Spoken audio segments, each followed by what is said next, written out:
National Weather Service in Paducah has issued a flash flood warning for northern Christian County, Kentucky, northern Cobb County, Kentucky, until 6:30 p.m.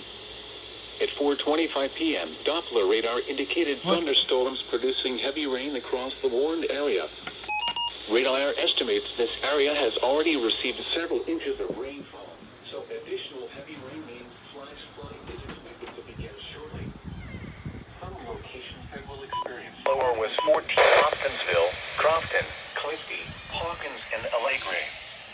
Repeating, a flash flood warning has been issued until 6:30 p.m. for the following counties in Kentucky, Christian, and Todd.